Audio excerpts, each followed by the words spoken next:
నమస్కారం ఘంటారావానికి స్వాగతం ముందుగా ప్రధాన అంశాలు జూబ్లీహిల్స్ ఉప ఎన్నికకు అన్ని ఏర్పాట్లు పూర్తి చేశామన్న సీఈఓ సుదర్శన్ రెడ్డి తొలిసారి డ్రోన్లతో పోలింగ్ కేంద్రాలను పర్యవేక్షిస్తున్నట్లు వెల్లడి బీహార్లో 122 స్థానాలకు రేపు రెండో విడత పోలింగ్ 3.7 కోట్ల మంది ఓటర్ల కోసం 45,000కు పైగా కేంద్రాల ఏర్పాటు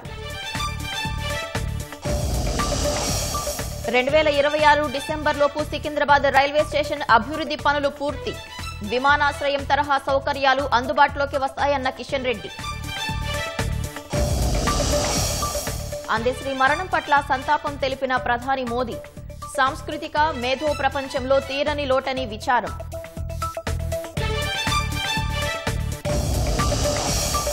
భారీ ఉగ్రకుట్రను భగ్నం చేసిన జమ్మూ కశ్మీర్ పోలీసులు హర్యానాలో భారీ ఆయుధ డంపు స్వాధీనం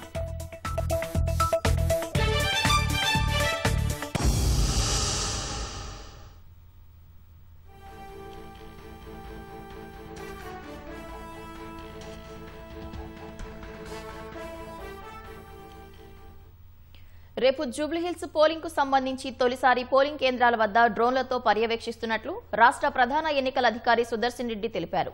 ఉప ఎన్నికకు సంబంధించి అన్ని ఏర్పాట్లు పూర్తి చేసినట్లు తెలిపారు. 139 ప్రాంతాల్లో 407 పోలింగ్ కేంద్రాలు ఏర్పాటు చేశామని 68 సమస్యాత్మక పోలింగ్ కేంద్రాల వద్ద సీఆర్పీఎఫ్ భద్రత ఏర్పాటు చేసినట్లు తెలిపారు. 11వ తారీఖు జరగబోయే ఉప ఎన్నికలకు అన్ని విధాల ఏర్పాట్లు పూర్తి చేయడం జరిగింది.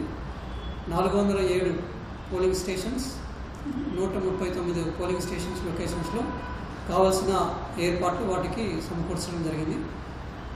ముఖ్యంగా అక్కడ మినిమం ఫెసిలిటీస్ ఏవైతే ఈసీఐ ప్రకారము చేయమని చెప్పారో అవన్నీ ఆ పోలింగ్ స్టేషన్స్ వద్ద చేయడం జరిగింది. తర్వాత సపరేట్గా గుర్కా క్లాడ్ ఉమెన్ కోసం కూడా సపరేట్ ఎన్క్లోజర్ ద్వారా పోలింగ్ స్టేషన్ బయట పెట్టించడం జరిగింది. So apart from minimum assured minimum facilities వివిధ మోడల్ పోలింగ్ స్టేషన్స్లో ముఖ్యంగా 5 ఎన్నుకోబడ్డాయి. ఆ 5 మోడల్ పోలింగ్ స్టేషన్లో కూడా ఇంకా మోడల్గా ఉండేట్టుగా ఇంకా అధిక ఏర్పాట్లు కూడా ఏర్పాటు చేయడం జరిగింది. తర్వాత పోలీస్ ఫోర్స్ అడిక్వేట్గా బందోబస్తు కోసం పోలింగ్ స్టేషన్స్ లొకేషన్స్ తర్వాత పోలింగ్ స్టేషన్స్లో కూడా ఉండేట్టుగా ఏర్పాటు చేయడం జరిగింది. స్పెషల్గా సిఆర్పిఎఫ్ పర్సనల్ని కూడా పిలిపించుకోవడం జరిగింది. వీళ్ళు దగ్గర 8 critical polling 68 critical polling station లొకేషన్స్లో ఈ సిఆర్పిఎఫ్ బందోబస్తు అనేది ఏర్పాటు చేయడం జరిగింది. తర్వాత 24/7 కంట్రోల్ రూమ్ కూడా ఇది జిహెచ్ఎంసీ పరిధిలో ఉంటుంది. ఈ కంట్రోల్ రూమ్కి ఎవరైనా ఫోన్ చేసి ఎటువంటి ఇబ్బందులు ఉన్నా కూడా వాటిని వాళ్ళు తెలియపరచవచ్చు. తర్వాత web casting of the polling station 100% all polling station దగ్గర వెబ్ కాస్టింగ్ అనేది ఏర్పాటు చేయడం జరిగింది. ఈ వెబ్ కాస్టింగ్ ద్వారా అక్కడ జరుగుతున్న ఎలక్షన్ ప్రక్రియను మొత్తం అందులో సర్వేలెన్స్ ద్వారా చేయడం జరుగుతుంది.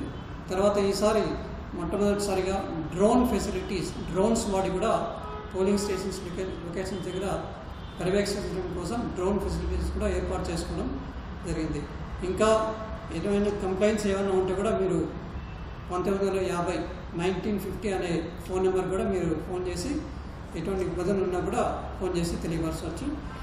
ఇంకా మీరు పోలింగ్ అనేది పొద్దున 7 గంటలకు స్టార్ట్ అవుతుంది, సాయంకాలం 6 గంటల వరకు ఉంటుంది. కాబట్టి ఈ సమయంలో తప్పకుండా మీరు మీ ఓటును సద్వినియోగపరచుకోవాలని చెప్పేసి మిమ్మల్ని అందరినీ కోరడం జరుగుతుంది.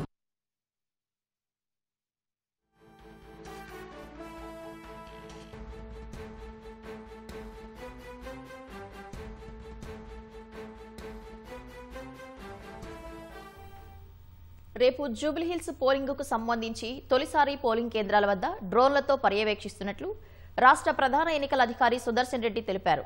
ఉప ఎన్నికకు సంబంధించి అన్ని ఏర్పాట్లు పూర్తి చేసినట్లు తెలిపారు. 139 ప్రాంతాల్లో 407 పోలింగ్ కేంద్రాలు ఏర్పాటు చేశామని 68 సమస్యాత్మక పోలింగ్ కేంద్రాల వద్ద సీఆర్పీఎఫ్ భద్రత ఏర్పాటు చేసినట్లు తెలిపారు.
జూబ్లీహిల్స్ ఉప ఎన్నికలో తాయిలాలు పంపిణీ చేస్తున్న నేతలపై చర్యలు తీసుకోవాలని ఎన్నికల సంఘానికి బీఆర్ఎస్ ఫిర్యాదు చేసింది.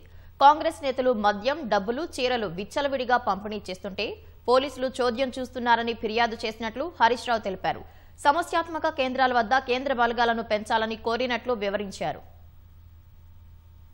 ఎన్నికల్లో కాంగ్రెస్ పార్టీ ఇష్టారాజ్యంగా మద్యాన్ని ప్రవహింపజేస్తూ విచ్చలవిడిగా డబ్బులు పంపిణీ చేస్తూ 1,00,000కు పైగా చీరల పంపిణీకి పాల్పడుతూ రైస్ కుక్కర్లు, గ్రైండర్లు పంచుతా ఉంటే స్థానిక ఎన్నికల అధికారులు చోద్యం చూస్తా ఉన్నారు. ఈ విషయాన్ని ఈరోజు ఎన్నికల కమిషన్ కు అన్ని వీడియోలతో సహా, ఆధారాలతో సహా అన్ని కూడా వారికి అందించడం జరిగింది. తక్షణమే ఆయా అధికారులపైన చర్యలు తీసుకోవాలని చెప్పి కోరాం. కొంతమంది ఎన్నికల నిర్వహణలో ఉన్న అధికారులు పూర్తిగా తొత్తులుగా మారిపోయి వాళ్ళు ప్రవర్తిస్తా ఉన్నారు.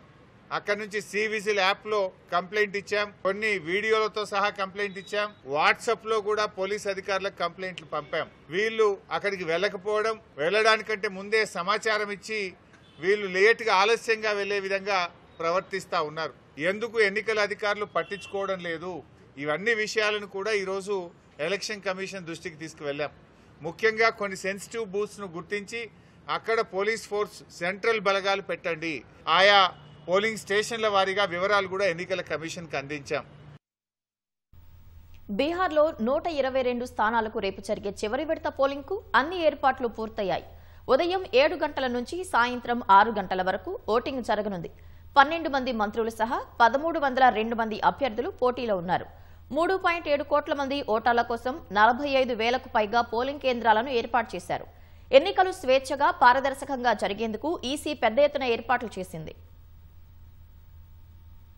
అధికార ఎన్డీఏ, ప్రతిపక్ష మహాగఠబంధన్ మధ్య గట్టి పోటీ నెలకొన్న బీహార్లో తుదిదశ పోలింగ్కు సర్వం సిద్దమైంది. మొత్తం 243 స్థానాలు ఉండగా 20 జిల్లాల పరిధిలోని 122 నియోజకవర్గాలకు రేపు చివరి విడతలో పోలింగ్ జరగనుంది. 3,70,00,000 మంది ఓటర్ల కోసం 45,399 పోలింగ్ కేంద్రాలను ఈసీ ఏర్పాటు చేసింది. అందులో 40,073 పోలింగ్ బూత్లు గ్రామీణ ప్రాంతాల్లోనే ఉన్నాయి. 4 లక్షల మంది ఎన్నికల విధుల్లో పాల్గొంటున్నట్లు ఎన్నికల సంఘం వెల్లడించింది. ఈ విడతలో 12 మంది మంత్రులు సహా 1302 మంది అభ్యర్థులు బరిలో ఉన్నారు. వారిలో 136 మంది మహిళా అభ్యర్థులు ఉన్నారు. పోలింగ్ జరిగే 122 నియోజకవర్గాల్లో 101 సీట్లు జనరల్ కాగా 19 ఎస్సీ, 2 ఎస్టీ స్థానాలు ఉన్నాయి. పోలింగ్ స్వేచ్ఛగా, పారదర్శకంగా జరిగేందుకు ఎన్నికల సంఘం విస్తృతమైన ఏర్పాట్లు చేసింది. బీహార్ రెండో విడత పోలింగ్ సందర్భంగా ఎలాంటి అవాంఛనీయ ఘటనలు జరగకుండా గట్టి బందోబస్తు చర్యలు చేపట్టారు. 4 లక్షలకు పైగా భద్రతా దళాలను మోహరించినట్లు ఎన్నికల సంఘం ప్రకటించింది. ఇప్పటికే 500 కంపెనీల పారామిలిటరీ బలగాలను మోహరించగా మరో 500 కంపెనీలను కూడా తరలించినట్లు తెలిపింది. ఈ నెల 6న 121 స్థానాలకు తొలి విడతలో పోలింగ్ జరగ్గా బీహార్ ఎన్నికల చరిత్రలోనే అత్యధికంగా 65.08% ఓటింగ్ నమోదైంది. ఈ నెల 14న ఓట్ల లెక్కింపు జరగనుంది. బీహార్ రెండో విడత పోలింగ్ నేపథ్యంలో నేపాల్, భారత్ బోర్డర్ను మూసివేశారు. అక్కడ భద్రతను పటిష్టం చేశారు. వాహనాలను విస్తృతంగా తనిఖీలు చేస్తున్నారు. గస్తీని పెంచారు. జమ్మూ కశ్మీర్ పోలీసులు 2 నిషేధిత ఉగ్ర సంస్థలతో ముడిపడి ఉన్న అంతర్జాతీయ ఉగ్ర మాడ్యూల్ను ఛేదించారు. హర్యానాలో ఉగ్రవాదుల భారీ ఆయుధ డంపును స్వాధీనం చేసుకున్నారు. అందులో 360 కిలోల అమ్మోనియం నైట్రేట్తో పాటు మొత్తం 2,900 కిలోల ఐఈడీ తయారీ పదార్థాలున్నాయి. ఈ కేసులో ఇప్పటి వరకు 2 డాక్టర్లు సహా మొత్తం 7గురిని జమ్మూ కశ్మీర్ పోలీసులు అరెస్టు చేశారు. ఈ ఘటనతో జమ్మూ కశ్మీర్లోని అనేక మంది డాక్టర్లకు ఉగ్రవాదులతో సంబంధాలు ఉన్నాయనే అనుమానాలు వ్యక్తమవుతున్నాయి.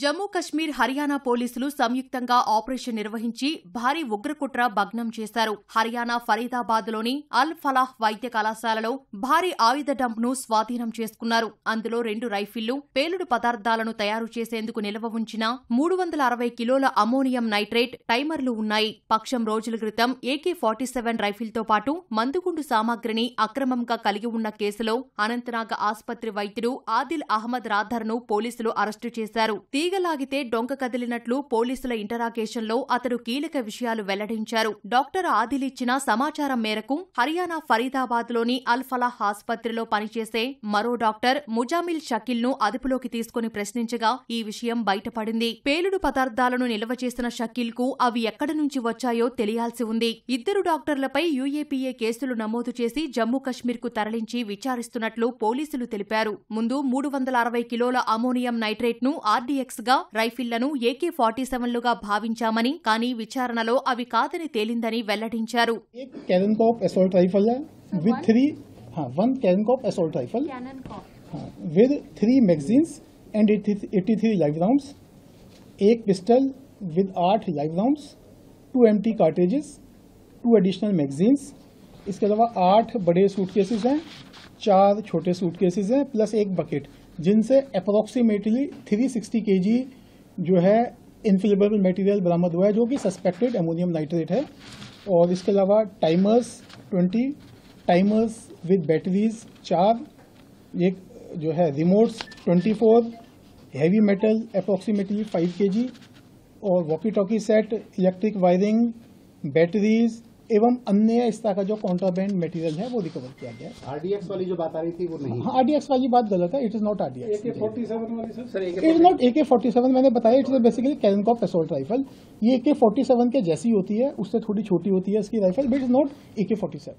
ఈ ఘటనతో సంబంధం ఉన్నట్లు భావిస్తున్న జమ్మూ కశ్మీర్కి చెందిన ఓ మహిళా వైద్యురాలు పరారీలో ఉన్నట్లు తెలుస్తోంది. ఆమె వాహనంలోనే AK-47 రైఫిల్ లభించినట్లు సమాచారం. ఈ ఘటనతో జమ్మూ కశ్మీర్లోని పలువురు డాక్టర్లకు జైషే మహ్మద్, గజ్వత్ ఉల్ హింద్ ఉగ్ర సంస్థలతో సంబంధాలు ఉండొచ్చనే అనుమానాలు వ్యక్తమవుతున్నాయి. ఈ కేసులో మరికొన్ని అరెస్టులు జరిగే అవకాశముందని పోలీసు వర్గాలు తెలిపాయి. మరోవైపు జమ్మూ కశ్మీర్లోని భారీగా ఉగ్రవాద వ్యతిరేక ఆపరేషన్ కొనసాగుతోంది. ఆదివారం ఓ మహిళతో పాటు 9 మంది అనుమానితులను పోలీసులు అరెస్టు చేశారు. శీతాకాలం కారణంగా ఉపరితల ప్రాంతాలైన రాంబన్, కిష్ట్వాడ్, దోడా, కఠువా, రియాసీ, పూంచ్, రాజౌరి జిల్లాల్లో ఉగ్ర కార్యకలాపాలు సాగుతున్నాయనే నిఘా వర్గాల సమాచారం మేరకు భద్రతా బలగాలు నిర్బంధ తనిఖీలు నిర్వహిస్తున్నాయి.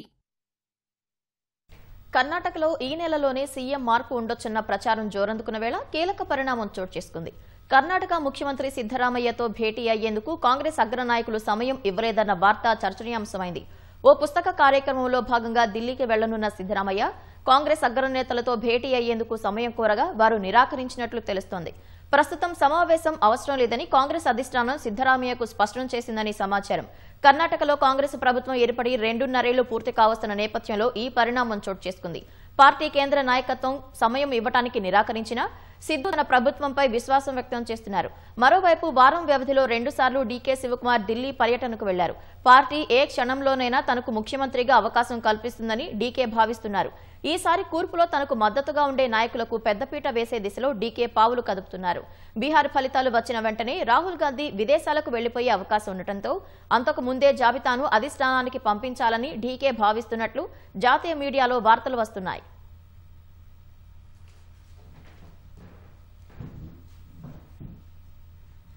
సైబర్ సెక్యూరిటీ నేరాలను గుర్తించడం సహా పోగొట్టుకున్న నగదును రికవరీ చేయడంలో దేశంలోనే తెలంగాణ అగ్రస్థానంలో ఉందని డీజీపీ శ్రీధర్ రెడ్డి తెలిపారు. హైదరాబాద్ నగర శివారు మేడిపల్లిలో 4 కోట్ల వ్యయంతో నూతన కమిషనరేట్ సిటీ ట్రైనింగ్ సెంటర్కు రాచకొండ పోలీస్ కమిషనర్ సుధీర్ బాబుతో కలిసి డీజీపీ శంకుస్థాపన చేశారు. నూతనంగా ఏర్పాటయ్యే సిటీసీలో డెకాయ్, రాబరీ, క్రైమ్లతో పాటు సైబర్ క్రైమ్కు సంబంధించి అన్ని అందుబాటులో ఉంటాయని వివరించారు. నైపుణ్యం కావాలంటే సిటీసీలు ఉండాలని, అందుకోసం అన్ని జిల్లాల్లోనూ సెంటర్లు ఏర్పాటు చేసి శిక్షణ ఇస్తామని వెల్లడించారు. రోడ్డు భద్రతపై కూడా పోలీసులకు శిక్షణ ఉంటుందన్న డీజీపీ అలైవ్ అనే పేరుతో ప్రత్యేక కార్యక్రమం తీసుకువస్తామని స్పష్టం చేశారు.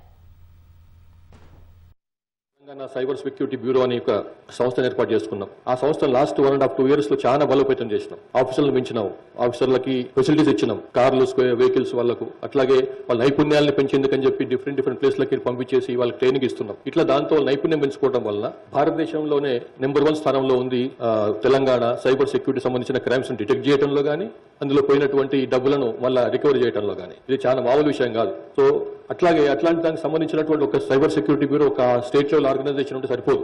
దానికి తగ్గట్టుగా మనం ప్రతి జిల్లాల్లో కూడా ఇట్లాంటి ఆర్గనైజేషన్స్ ఉండాలి.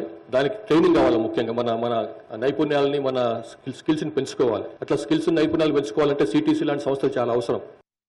Keeping that in view, make our staff professionally adroit to meet the requirements of present-day crime.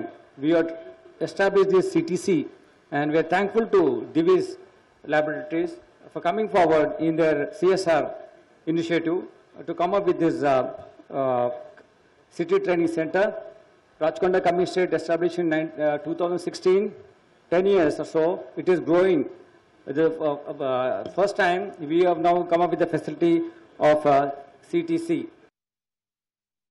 British Airways విమానానికి బాంబు బెదిరింపు వచ్చింది. లండన్ నుంచి శంషాబాద్ అంతర్జాతీయ విమానాశ్రయానికి వచ్చిన విమానానికి బాంబు బెదిరింపు రావడంతో సిఐఎస్ఎఫ్ అధికారులు అప్రమత్తమయ్యారు. తెల్లవారుజామున ఉదయం 5:15 213 మంది ప్రయాణికులతో విమానం లండన్ నుంచి శంషాబాద్ విమానాశ్రయం చేరుకుంది. అధికారులు వెంటనే ప్రయాణికులను సురక్షితంగా కిందకు దించివేసి మెటల్ డిటెక్టర్ జాగిలంతో క్షుణ్ణంగా తనిఖీ చేశారు. ప్రయాణికుల లగేజ్ను సైతం మొత్తం పరిశీలించారు. బాంబు లేదని తేల్చుకున్నారు. ఆగంతకుడు బాంబు బెదిరింపు మెయిల్పై ఆర్జీఐఏ పోలీసులు కేసు నమోదు చేసుకుని దర్యాప్తు చేస్తున్నారు. సాంకేతికతను ఉపయోగించి ఆగంతకుడు ఎవరని తేల్చే పనిలో ఉన్నారు.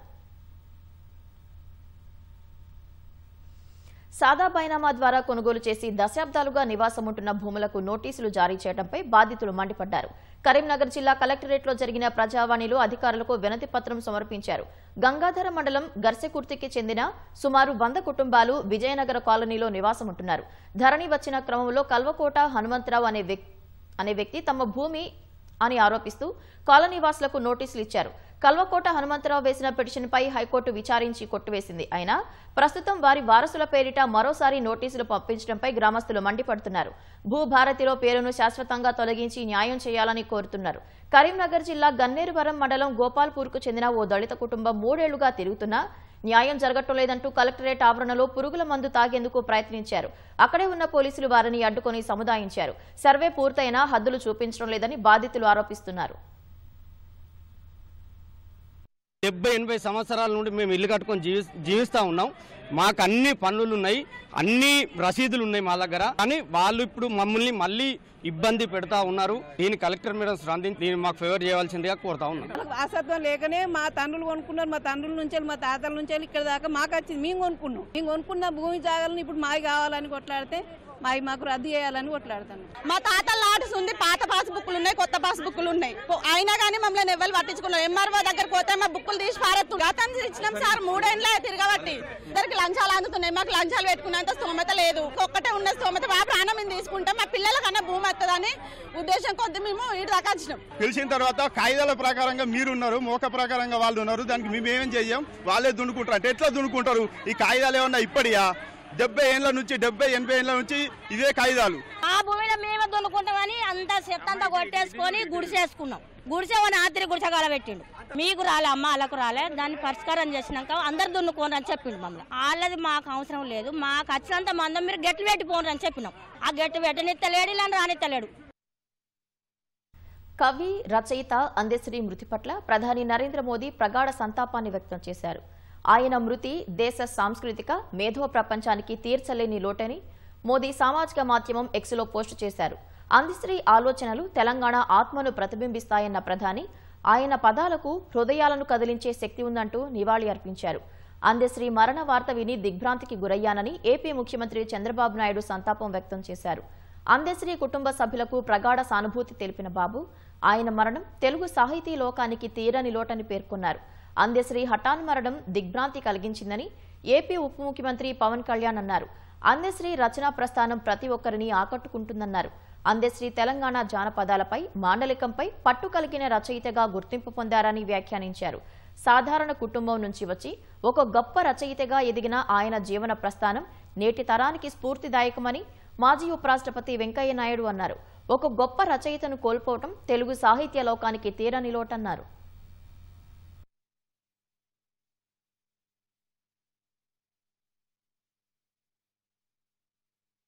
ఈటీవీ ఈనాడు ఆధ్వర్యంలో వరంగల్ జిల్లా గీసుకొండ కేజీబీవీ పాఠశాలలో సైబర్ నేరాలు, పోక్సో చట్టాలపై అవగాహన సదస్సు నిర్వహించారు. ఈ సదస్సుకు సీఐ విశ్వేశ్వర్ ముఖ్య అతిథిగా హాజరయ్యారు. సాంకేతిక పరిజ్ఞానాన్ని వినియోగించే విషయంలో తీసుకోవాల్సిన జాగ్రత్తల గురించి విద్యార్థులకు పలు సూచనలు చేశారు. సైబర్ నేరాలు, పోక్సో చట్టాలపై విద్యార్థి దశ నుంచే అవగాహన కలిగి ఉండాలని సీఐ విశ్వేశ్వర్ అన్నారు. చట్టాలపై అవగాహన కల్పించేందుకు కృషి చేస్తున్న ఈటీవీ ఈనాడు సంస్థలకు ప్రత్యేక అభినందనలు తెలిపారు.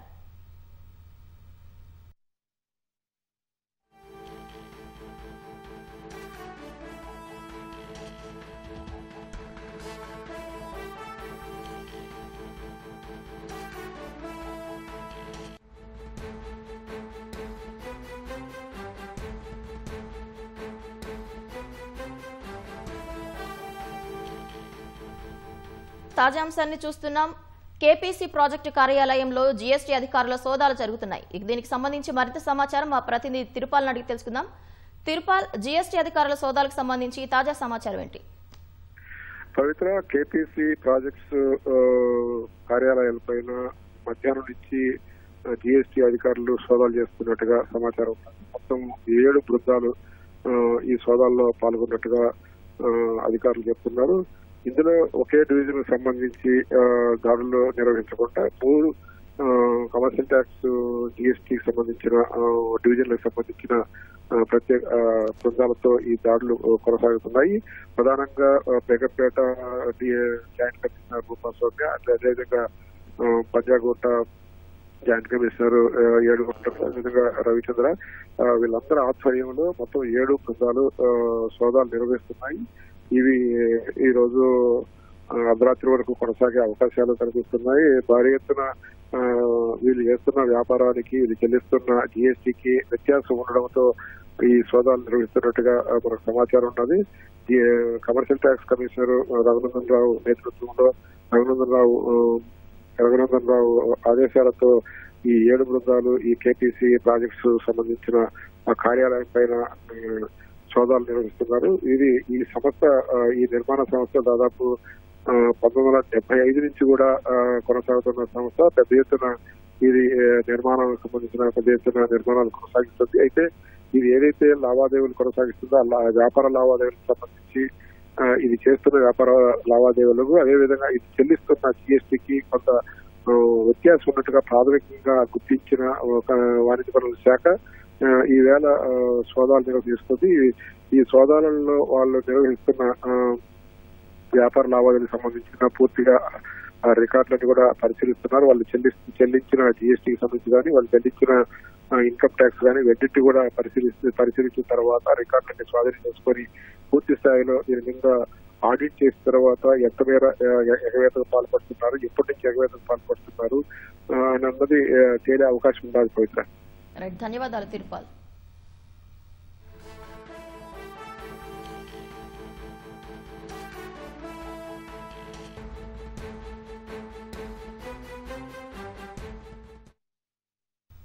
ఆపరేషన్ సింధూర్తో చావు దెబ్బతిన్న పాకిస్తాన్ భారత్పై ప్రతీకారం తీర్చుకునేందుకు కుట్రలు చేస్తోంది.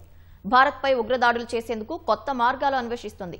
బంగ్లాదేశ్, నేపాల్ ద్వారా భారత్లో దాడులు చేయాలని కుట్రలు చేస్తున్నట్లు నిఘా వర్గాలు తెలిపాయి. ఈ సమాచారం మేరకు సరిహద్దు ప్రాంతాల్లో గస్తీ పెంచినట్లు సమాచారం. ఆపరేషన్ సింధూర్కు భారత్పై ప్రతీకారం తీర్చుకునేందుకు పాకిస్తాన్ కొత్త మార్గాలను ఎంచుకున్నట్లు తెలుస్తోంది.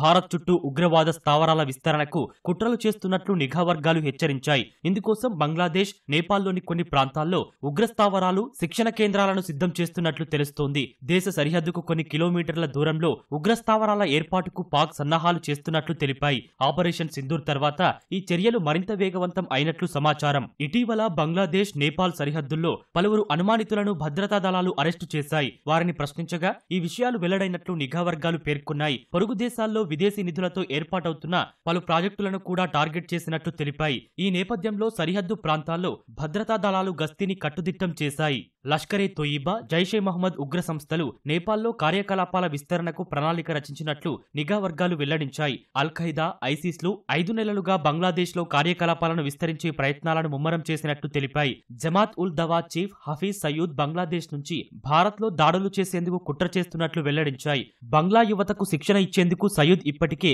తన సన్నిహితుడిని ఢాకాకు పంపినట్లు నిఘా వర్గాలు తెలిపాయి. పాక్లోని పలు ప్రాంతాల నుంచి బంగ్లాదేశ్, నేపాల్కు వలసలు కొనసాగుతున్నట్లు పేర్కొన్నాయి. ఆయా దేశాల్లో ఉగ్రవాద శిబిరాల నిర్మాణాలు, నిర్వహణకు అవసరమైన నిధులను తుర్కీయే అందిస్తున్నట్లు సమాచారం. ఢాకాలోని జమాత్-ఇ-ఇస్లామీ కార్యాలయం పునరుద్ధరణకు కూడా నిధులు సమకూర్చినట్లు ఇంటెలిజెన్స్ వర్గాలు పేర్కొన్నాయి. ఖైదీలకు వీవీఐపీ ట్రీట్మెంట్ ఇస్తూ అపఖ్యాతి మూటగట్టుకున్న బెంగళూరు సెంట్రల్ జైలుపై కర్ణాటక ప్రభుత్వం చర్యలు తీసుకుంటుంది. బెంగళూరు జైలు భద్రతా లోపాల విచారణకు శాంతి భద్రతల ఏడీజీపీ ఆర్ హితేంద్ర నేతృత్వంలో కమిటీని ఏర్పాటు చేసినట్లు హోంమంత్రి జి పరమేశ్వర ప్రకటించారు. కమిటీలో inspector general of police rank అధికారితో పాటు 2 ఎస్పీలు సభ్యులుగా ఉంటారని తెలిపారు. Bengaluru jail chief superintendent K Suresh ను బదిలీ చేయడంతో పాటు సూపరింటెండెంట్, అసిస్టెంట్ సూపరింటెండెంట్లను సస్పెండ్ చేసినట్లు హోంమంత్రి తెలిపారు. ఇప్పటి నుంచి పరప్పన అగ్రహార జైలుకు ఐపీఎస్ స్థాయి అధికారి ఇన్ఛార్జిగా ఉంటారని వెల్లడించారు. జైలులోని అన్ని సీసీటీవీలను నిరంతరం పర్యవేక్షించేందుకు కమాండ్ సెంటర్ను ఏర్పాటు చేస్తామన్నారు. బెంగళూరు జైలులో కొద్ది కాలం క్రితం హత్య కేసులో అరెస్టైన కన్నడ నటుడు సిగరెట్ తాగుతూ కుర్చీలో దర్జాగా కూర్చున్న ఫోటో బయటకు వచ్చింది. తాజాగా ఐసీసీ ఉగ్రవాదితో పాటు ఓ అత్యాచార నిందితుడు ఫోన్లు, టీవీలను చూస్తున్న వీడియో బయటకొచ్చింది. తర్వాత ఖైదీలు గుంపుగా మద్యం తాగుతూ నృత్యం చేసిన వీడియో కలకలం రేపింది.